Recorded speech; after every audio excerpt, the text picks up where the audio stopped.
Hello friends, B fifth semester Hindi paper one साहित्य शास्त्र और हिंदी आलोचना का आज हम स्टार्ट करने वाले हैं खंड बा लघु उत्तरीय प्रश्न, जो कि एग्जाम के लिए बहुत ज़्यादा इंपॉर्टेंट क्वेश्चन है।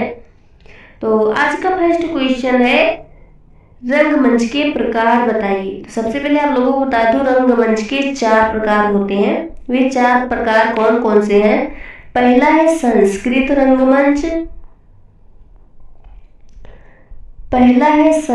रंगमंच, दूसरा है लोक रंगमंच,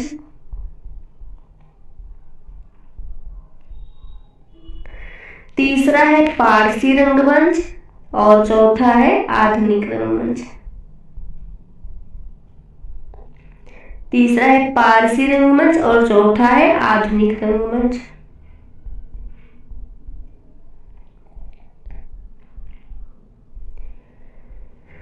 तो फ्रेंड्स, ये है रंगमंच के प्रकार। रंगमंच 4 प्रकार के होते हैं। पहला है संस्कृत रंगमंच, दूसरा है लोक रंगमंच, तीसरा है पारसी रंगमंच और चौथा है आधुनिक रंगमंच। ये जो रंगमंच के 4 प्रकार हैं, इस पर आप लोग ध्यान दीजिएगा। कितने प्रकार के होते हैं? 4 प्रकार के। संस्कृत रंगमंच, लोक रंगमंच, पारसी रंगमंच, आधुनिक रंगमंच। इस पर आप लोग ध्यान दीजिएगा, क्योंकि ये याद रहेंगे। तो जब एग्जाम में क्वेश्चन आएगा तो आप लोगों को आंसर लिखने में आसानी होगी। आप लोग 1-2 पेज तो आसानी से लिख ही सकते हैं। अब आप लोगों को बता दूं, ये जो संस्कृत रंगमंच है, संस्कृत रंगमंच ये नाट्य शास्त्र में वर्णित रंगमंच है। ये क्या है? ये नाट्य शास्त्र में वर्णित रंगमंच है। और जो लोक रंगमंच है, लोक रंगमंच आप लोग को बता दूं, लोक रंगमंच 3 पार्टों में विभाजित किया गया है और आधुनिक रंगमंच को अनेक पार्टों में विभाजित किया गया है। इसको 7 पार्टों में, अनेक पार्टों में विभाजित किया गया है। तो आप लोग अभी पढ़ने वाले हैं संस्कृत रंगमंच, उसके बाद लोक रंगमंच। लोक रंगमंच को 3 पार्टों में विभाजित किया गया है। उसके बाद पढ़ेंगे पारसी रंगमंच, उसके बाद आधुनिक रंगमंच। आधुनिक रंगमंच को 7 पार्टों में डिवाइड किया गया है। तो चलिए देखते हैं किस प्रकार से है रंगमंच के प्रकार। भारतीय रंगमंच की अपनी एक महान परंपरा है, जो विविधताओं से भरपूर है। कालक्रम के अनुसार रंगमंच के अग्रलिखित प्रकार हैं। पहला है संस्कृत रंगमंच। संस्कृत रंगमंच अर्थात नाट्य शास्त्र में वर्णित रंगमंच। इस ग्रंथ में रूपक के 10 प्रकार वर्णित हैं। संस्कृत रंगमंच में रूपक के 10 प्रकार वर्णित हैं। वे कौन कौन से हैं? नाटक, प्रकरण, भान, अंक, प्रहसन, वीथी, इहामृग, व्योम, समोकार एवं डिम। संस्कृत रंगमंच अर्थात नाट्य शास्त्र में वर्णित रंगमंच। इस ग्रंथ में रूपक के 10 प्रकार वर्णित हैं। नाटक, प्रकरण, भान, अंक, प्रहसन, वीथी, इहामृग, व्योम, समोकार एवं डिम। कथा वस्तु, नेता व रस के आधार पर इन प्रकारों में भी भिन्नता विद्यमान है। साथ ही इसमें उपरूपकों की भी चर्चा है। संस्कृत रंगमंच की इन प्रकारों का प्रचलन 9वीं शताब्दी में हुआ था। जो संस्कृत रंगमंच के सब प्रकार हैं, नाटक, प्रकरण, भान, अंक, प्रहसन, वीथी, इहामृग, व्योम, समोकार एवं डिम, ये रूपक के जो 10 प्रकार हैं, ये 9वीं शताब्दी में मिलते हैं। 9वीं शताब्दी तक मिलते हैं। और दूसरा है लोक रंगमंच। आइए देखते हैं लोक रंगमंच क्या है। लोक रंगमंच संस्कृत रंगमंच के पतन के बाद, जैसे कि आप लोग अभी पढ़ चुके, फर्स्ट पॉइंट संस्कृत रंगमंच था और दूसरा है लोक रंगमंच। संस्कृत रंगमंच के पतन के बाद लोक नाटकों का प्रचलन देखने को मिलता है। इन लोक रंगमंचों को निम्नलिखित श्रेणियों में विभाजित किया गया है। जैसे कि मैंने भी आपको बताया, लोक मंच को 3 पार्टों में विभाजित किया गया है। पहला है मंदिर आश्रित, दूसरा है लीला नाट्य, तीसरा है सामाजिक नाट्य। तो सबसे पहले देखेंगे मंदिर आश्रित। लोक रंगमंच का जो 3 पार्टों में विभाजित किया गया है, पहला है मंदिर आश्रित, अर्थात ऐसा लोक रंगमंच जिसे मंदिरों के गर्भगृह में किया जाता है, जैसे कुडियट्टम, अंकिया, भावना आदि। और लोकमंच का जो दूसरा पार्ट है, दूसरे पार्ट में विभाजित किया गया है, वो लीला नाट्य, अर्थात ऐसे लोकनाट्य जो राम और कृष्ण की लीलाओं पर आधारित होते हैं, जैसे रामलीला, रसलीला। और तीसरा है सामाजिक नाट्य, अर्थात ऐसे लोक नाट्य जिसकी कथा वस्तु सामाजिक होती है, जैसे स्वांग, नौटंकी, नाचना आदि। फिर से एक बात देख लेते हैं, लोक रंगमंच। संस्कृत रंगमंच के पतन के बाद लोक नाटकों का प्रचलन देखने को मिलता है। इन लोक रंगमंचों को निम्नलिखित श्रेणियों में विभाजित किया गया है। पहला है मंदिर आश्रित, अर्थात ऐसा लोक रंगमंच जिसे मंदिरों के गर्भगृह में किया जाता है, जैसे कुडियाट्टम, अंकिया, भावना आदि। दूसरा है लीला नाट्य, अर्थात ऐसा लोक नाट्य जो राम और कृष्ण की लीलाओं पर आधारित है, जैसे रामलीला, रासलीला। तीसरा है सामाजिक नाट्य, अर्थात ऐसे लोक नाट्य जिनकी कथा वस्तु सामाजिक होती है, जैसे स्वांग, नौटंकी, नाचना आदि। और अगला देखते हैं, तीसरा है पारसी रंगमंच। इस रंगमंच की शुरुआत मुंबई से हुई। पारसी रंगमंच की शुरुआत कहाँ से हुई? मुंबई से हुई, तथा यहाँ से होते हुए इस रंगमंच ने कोलकाता व दिल्ली को अपना केंद्र बनाया। इस रंगमंच की शुरुआत मुंबई से हुई, पारसी रंगमंच की शुरुआत मुंबई से हुई तथा यहाँ से होते हुए इस रंगमंच ने कोलकाता व दिल्ली को अपना केंद्र बनाया। अपने शुरुआती समय में यह रंगमंच साधन विहीन था, लेकिन धीरे धीरे इसने आवश्यक संसाधन जुटा लिए।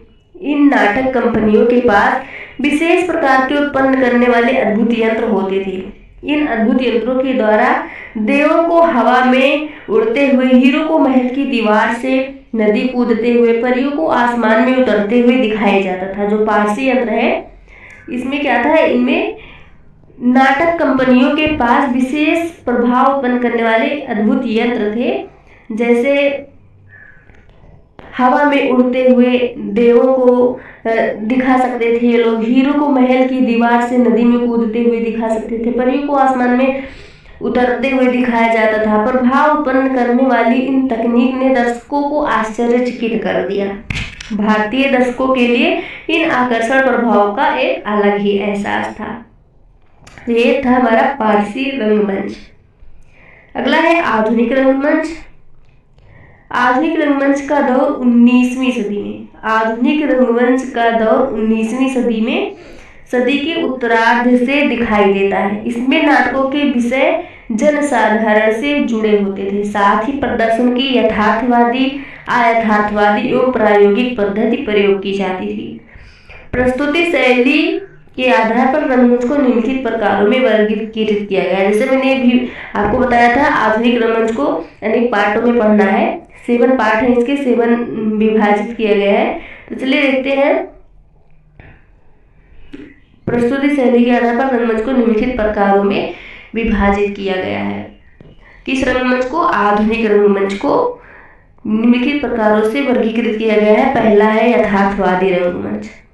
ऐसी शैली जिसमें आम जीवन को जस का तस, अर्थात उसी रूप में जिस रूप में वह है, प्रस्तुत किया जाता है।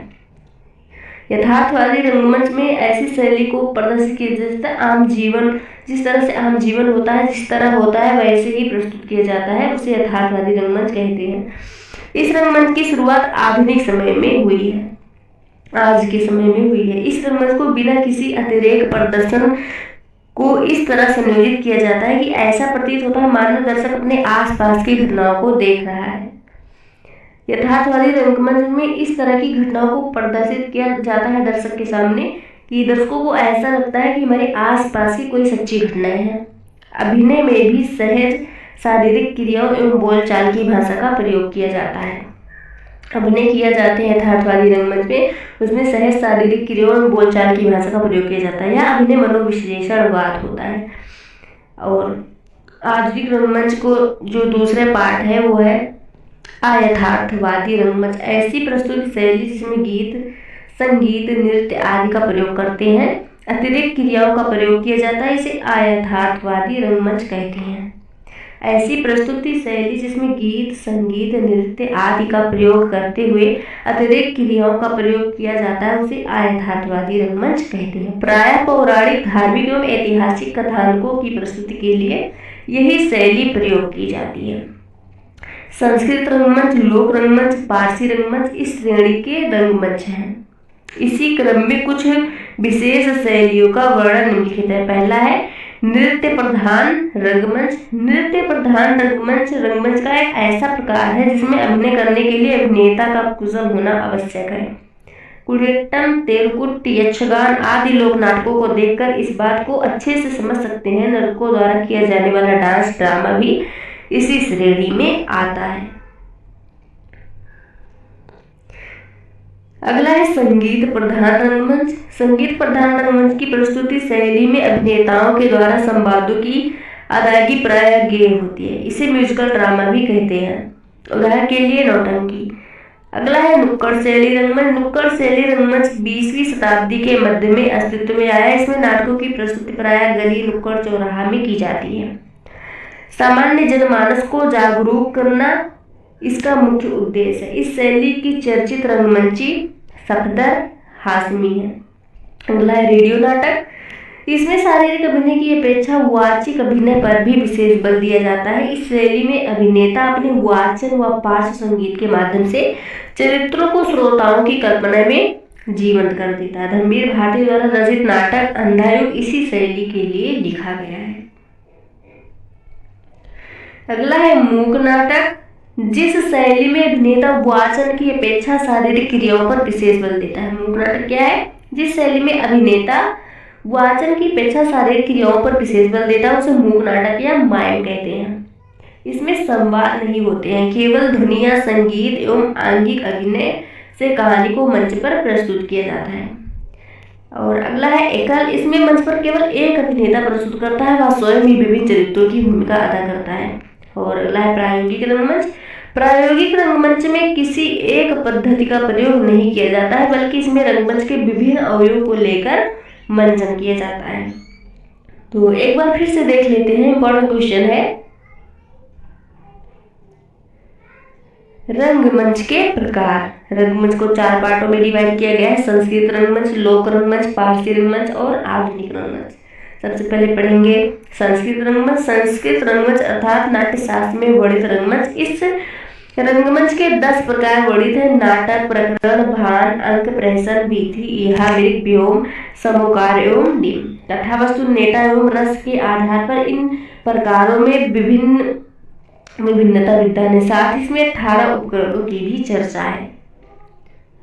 इसमें 10 प्रकार के रूपक है, लेकिन इसमें साथ ही साथ 18 उपरूपकों की भी चर्चा है। किसमें? संस्कृत रंगमंच में। संस्कृत रंगमंच की इन प्रकारों का प्रचलन 9वीं शताब्दी तक मिलता है। ये जो प्रकार है नाटक, प्रकरण, भान, अंक, प्रहसन, वीथी, यह, मृग, व्योम, समोकार एवं डिम, ये और साथ ही साथ इनके जो 18 उपरूपकों की भी चर्चा की गई है, सब 9वीं शताब्दी में प्रस्तुत की गई थे। प्रचलन इसका 9वीं शताब्दी में मिलता है। अगला पढ़ेंगे लोक रंगमंच। लोक रंगमंच क्या होता है? लोक रंगमंच के मंच जो है, जो संस्कृत रंगमंच भी आपने पढ़ा, संस्कृत रंगमंच के पतन के बाद लोक रंगमंच का प्रचलन देखने को मिलता है। इन लोक रंगमंचों को निम्न श्रेणियों में बांटा गया है। मंदिर आश्रित, ऐसा लोकमंच जिसमें मंदिरों के गर्भगृह में किया जाता है, कुडियाट्टम, अंकिया, भावना आदि। दूसरा है लीला नाट्यशास्त्र, ऐसा लोक नाटक जो राम व कृष्ण लीलाओं पर आधारित होता है, जैसे रामलीला, रासलीला। तीसरा है सामाजिक नाट्य, ऐसे लोक नाट्य जो किसी कथावस्तु जिनकी कथावस्तु सामाजिक होती है, जैसे स्वांग, नौटंकी, नाचना। जो नौटंकी होती है ये सब सामाजिक नाट्य के अंतर्गत आती हैं। अब अगला पढ़ेंगे हम लोग पारसी रंगमंच। इस रंगमंच की शुरुआत मुंबई से शुरुआत हुई। यहाँ से होते हुए रंगमंच ने कोलकाता व दिल्ली को अपना केंद्र बनाया।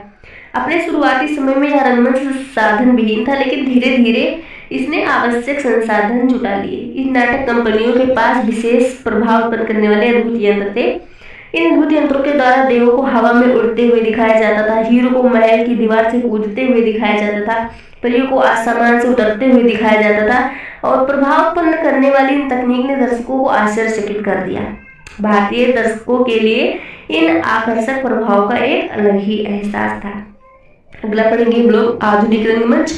आधुनिक रंगमंच का दौर 19वीं सदी में आधुनिक रंगमंच का दौर 19वीं सदी के उत्तरार्ध से दिखाई देता है, जिसमें नाटकों के विषय जनसाधारण से जुड़े होते थे। साथ ही प्रदर्शन की यथार्थवादी, अयथार्थवादी और प्रायोगिक पद्धति प्रयोग की जाती थी। प्रस्तुत शैली के आधार पर रंगमंच को निम्नलिखित प्रकारों में विभाजित किया गया है। आधुनिक रंगमंच को इस तरह से विभाजित किया गया है। पहला है यथार्थवादी रंगमंच।